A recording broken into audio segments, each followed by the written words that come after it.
Sir आप ये बताइएगा कि आपकी इतनी मीठी आवाज़ है और इस मीठी आवाज़ के पीछे क्या वजह है, क्या आपके गुरु कौन से हैं और आपका रियाज कितना है, या आप किस गायक से प्रभावित हैं?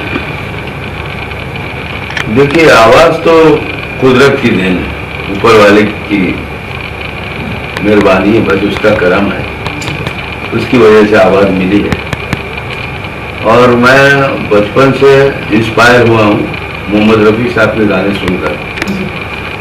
उनके गाने मुझे अच्छे लगते थे, आज भी लगते हैं। तो मुझे शौक वहीं से हुआ, उनको सुनकर ही हुआ। फिर तो धीरे धीरे थोड़ा थोड़ा गाने लगा। फिर अपने सीनियर्स को सुनना, बहुत सारे लोग, मेहदी हसन साहब, मोहम्मद रफ़ी साहब, लता जी, आशा जी, तो इन लोगों को सुन सुन के भी काफ़ी सीखा है। और बेसिक ज्ञान के लिए मेरे दो गुरु रहे हैं, मिस्टर एल.डी. माइकल और उस्ताद अमीर अहमद खान साहब, किराना घराने के। उनके पास थोड़ा सा सीखा है कुछ दिन तक। सर कुछ दिन तक मतलब कुछ साल सीखा है, और कुछ सालों में ही आपकी इतनी प्रभावी आवाज हो गई, ये कैसे हुआ? आवाज तो देखिए गॉड गिफ्टेड है। आवाज मैंने कहा ना कि ये कुदरती आवाज, कुदरती देन की आवाज। लेकिन जो एक होता है कि कुछ तो गाते गाते भी तजुर्बा होता रहता है, एक्सपीरियंस होता है, कौन से शब्द को कैसे बोलना है, अपनी आवाज़ में और कितनी मिठास पैदा करना है, उसको किस तरह से गाना है, वो आदमी सीखते सीखते सीख जाता है। अपने सीनियर्स को सुनकर भी सीखता है। तो जो बड़े बड़े गायक रहे हैं उनको काफ़ी सुना है और सुन के सीखा है। तो सर आपने कब सोचा कि आपको बॉलीवुड में जाना चाहिए?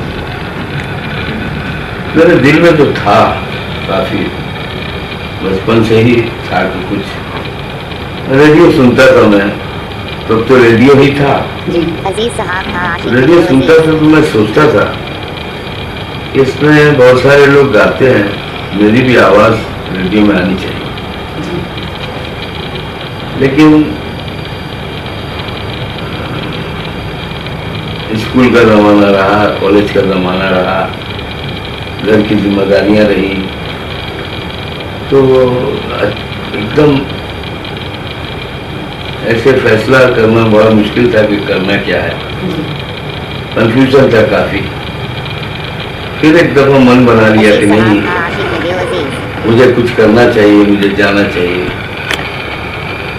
तो फिर मैंने छलांग लगाई, बॉम्बे पहुंचा। कुछ 1982 के फरवरी महीने में, फरवरी में गया, और कोई 2 से 2.5 साल तक का अर्सा रहा स्ट्रगल का। वो 2-2.5 साल जो स्ट्रगल का रहा, वो 20-25 साल की स्ट्रगल के बराबर था। काफ़ी तकलीफों का सामना करना पड़ा, काफ़ी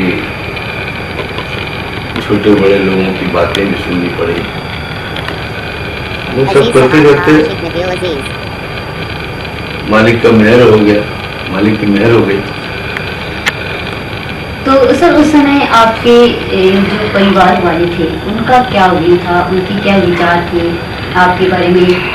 आपको उन्होंने जल्दी से खुशी से भेज दिया कि जाओ आप बॉम्बे जाओ?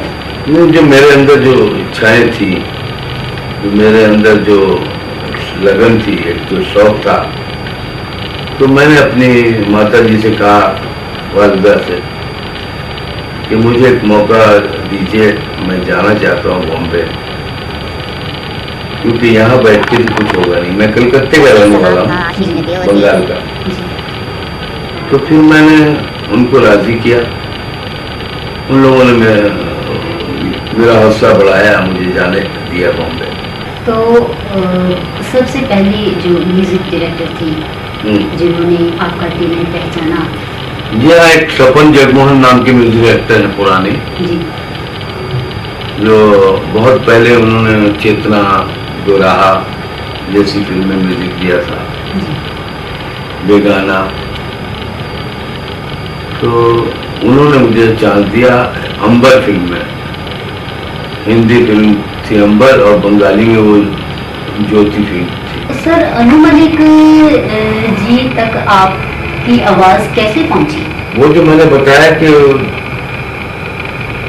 सलीम अख्तर साहब के जो बड़े भाई जिन्होंने लेटर दिया था, उन्होंने अनु मलिक जी से मुझे मिलवाया था।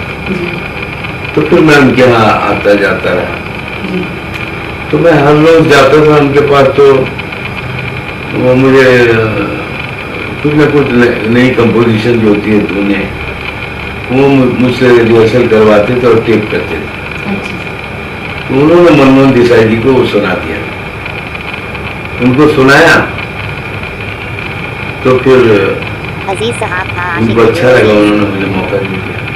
तो हम ये समझें कि मनमोहन देसाई जी हैं, हमारे लिए मसीहा हैं, जिन्होंने आपके लिए, मुझ पर उन्होंने भरोसा किया। इतनी बड़ी फिल्म में अमिताभ बच्चन जी के लिए टाइटल सॉन्ग गवाया, ये बहुत बड़ी बात है। मर्द टांगे वाला जी। तो सर, अलका याग्निक जी के साथ तो आपने फिर ढेरों गीत गाए? हाँ, उनके साथ काफी गाने गाया। अनुराधा जी के साथ सबसे ज्यादा गाया जी। कविता जी के साथ तो भी बहुत गाया जी। साधना सरगम सबके साथ गाया मैंने। लता जी, आशा जी, किशोर दा के साथ मैंने 9 गाने गाए हैं। तो कुछ छूटा नहीं है। सच बात बताऊं आपको कि मैंने लता जी, आशा जी से लेकर सुनिधि चौहान और श्रेया घोषाल तक के साथ गाना गाया है। सर, एक गीत और है जो मन में उतर जाता है, आपने गाया है मोहम्मद रफी तो बहुत ही याद आया। ये आपके हिस्से में गाना कैसे आया? हाँ, बड़ा अच्छा सवाल है। लक्ष्मीकांत तलवार के संगीत निर्देशन में शब्बीर कुमार जी भी थे, सुरेश वाडकर जी भी थे, मिथुन मुकेश जी भी थे, एसपी बालासुब्रमण्यम। बहुत अच्छा सवाल है। तो ये आपके हिस्से में आया? जी हाँ। ये कैसे आया और इसकी रिकॉर्डिंग से संबंधित मुझे आप कुछ जानकारी दें। एक तो मैं अपने आप को लकी समझता हूँ कि मुझे मेरे हिस्से में ये गाना आया। शायद मेरे दिल में जो मोहम्मद रफी साहब के लिए प्यार है, शायद इस वजह से भी हो।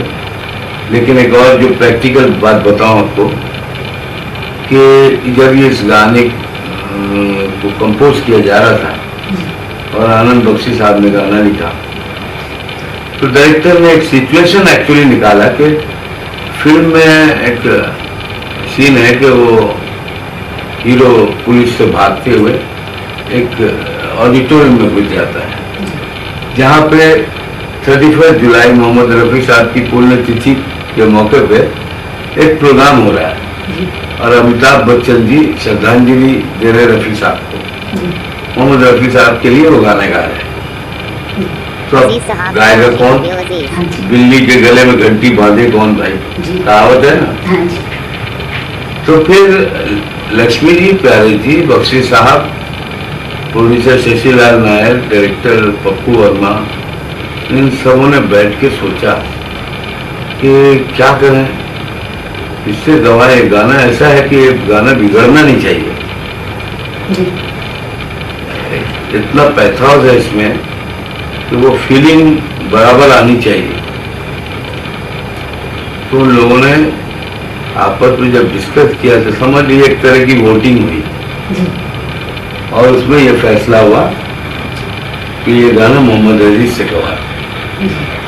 सबके सब ने यही कहा कि मोहम्मद अजीज से गवा। तो मुझे लक्ष्मीकांत जी ने बुला के कहा, मैं तुझे एक बहुत अच्छा तोहफा देने वाला हूँ। मैंने कहा, सर क्या तोहफा? तो फिर उन्होंने कहा ये गाना है। मैंने सुना तो मेरे रोंगटे खड़े हो गए। मैं खुशी से उछलने लगा कि अरे वाह, ये बहुत बड़ी बात है कि मैं बचपन से जिनके गाने सुनता आया, जिनके गाने गाता आया, उनके लिए मैं गा रहा हूँ, उनको श्रद्धांजलि दे रहा हूँ। अपनी कैरियर के सबसे ज्यादा गीत लक्ष्मीकांत करेलाल सबसे ज्यादा उनके संगीत निर्देशन में गाए हैं। और इनके बारे में कुछ बताइएगा सर, कैसे एंट्री की आपकी? मुझे 8-9 महीने लगे हैं उनके बंगले के अंदर पहुंचने में। बाहर खड़ा रहता था, कोई न कोई बहाने करके उनका सिक्योरिटी मुझे वापस कर देता था। तो जब ये मर्द फिल्म का गाना हुआ, ये सब पहले की बात कर रहा हूँ मैं, मर्द से पहले। फिर जब मर्द का गाना हुआ तो इंडस्ट्री में चर्चे होने लगे। एक लड़का आया कलकत्ते से और वो कमाल गाता है, क्योंकि ये जो म्यूजिशियन जो मेरे साथ यहाँ पे बजा रहे हैं, यहाँ से उठकर फिर दूसरी जगह रिकॉर्डिंग में जा रहे किसी और संगीतकार के, वहां जाके कह रहे अरे आज वो अनुमोल की रिकॉर्डिंग में एक लड़के ने गाने गाया, कमाल गाया। तो संगीतकारों के कान खड़े हो गए, अरे वाह कौन है भाई। तो इस तरह से तो फिर जो दूसरा गाना मुझे मिला बड़ी पिक्चर का, वो सीधा आशा जी के साथ मिला, आशा भोसले जी। तो ये कौन सा गाना था? पप्पी दा ने गवाया मुझे, पप्पी लहरी जी ने गवाया फिल्म गिरफ्तार में। तो ये सब कौन सा गाना था? पंजाबी टाइप का गाना था। ठीक है। सोनी कुड़ी हो मस्ती भरी हो, कुदरत की जादूगरी हो, क्या फिर मार ले जफ्फी ओ दिल से दिल की पप्पी, के मेरी किस्मत सवार दे। तो फिर सर आशा जी के बारे में कुछ बताइएगा। मैं उनको देख के डर गया था जी, क्योंकि मुझे अचानक मेरे सामने आशा जी खड़ी थी जी। और मेरे फ्लैशबैक आ रहा था, पूरा बचपन घूम गया मेरे आंखों के सामने। मैंने इनका ये गाना सुना, वो गाना सुना, वो गाना सुना, वो गाना सुना, होता है ना। हाँ जी, हाँ जी। कि आप किसी को एडमायर करें, किसी को सोचे, फिर उनको अचानक अपने सामने देखे और साथ में गाते हुए थोड़ा सा तो मैंने बहुत मुश्किल से अपने को कंट्रोल किया। लेकिन जब मैंने पहली बार माइक के सामने गाया तो आशा जी ने कहा वाह, उन्होंने बोला वाह, तो मेरा एक पाव खून बढ़ गया। ठीक है, हिम्मत बढ़ गई मेरी, मैंने भी जम के गाया। फिर आशा जी ने कहा एक काम करो, नीचे देखो व्हाइट फिएट खड़ी है, वो मेरी गाड़ी है, तो तुम जाके उसमें बैठो रिकॉर्डिंग के बाद। रिकॉर्डिंग के बीच में जो रिहर्सल वगैरह होती है ना, तो उसी वक्त उन्होंने बोल दिया मुझे, इसके बाद जाके तुम वो गाड़ी में बैठो, मैं तुमको बर्मन साहब से मिलवा दूं। बर्मन साहब मतलब आदि बर्मन साहब। मैं तो बहुत खुश हो गया। तो लेकिन मुझे झिझक थी उनके साथ गाड़ी में बैठने में। तो मैंने कहा दीदी मेरा कुछ 10 मिनट का काम है कहीं इधर ही, वो मैं करके ठीक टाइम पे पहुंच जाऊंगा वहां। क्यों, तुमको अभी क्या काम है?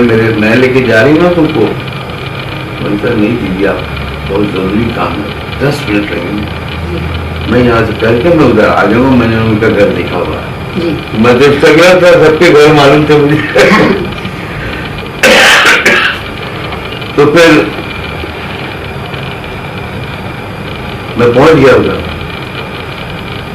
तो पंचम दा ने मुझे देखा, पंचम दा ने मुझे तो मेरा गाना पहले सुन लिया था, तो लेकिन कुछ खास रिस्पॉन्स नहीं दिया था। तो मुझे फिर देखा, अरे ये तो वही लड़का।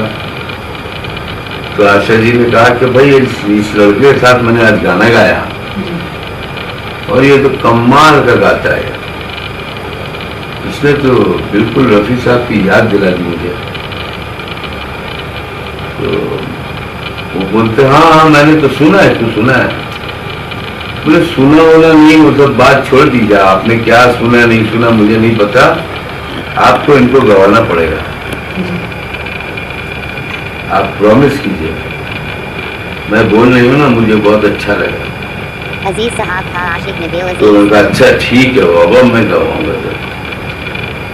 तो मुझे कहा ठीक है, तुम्हारा नंबर फोन नंबर वगैरह यहाँ रखे जाओ, मैं कॉल करवा लूंगा। उसके एक हफ्ते के बाद पंचमदा ने बुलाया मुझे आर डी बर्मन साहब, और बुला के वो फिल्म आई थी शिवा का इंसाफ, जैकी श्रॉफ की 3D पिक्चर थी। उसमें कुछ 5 से 6 गाने थे।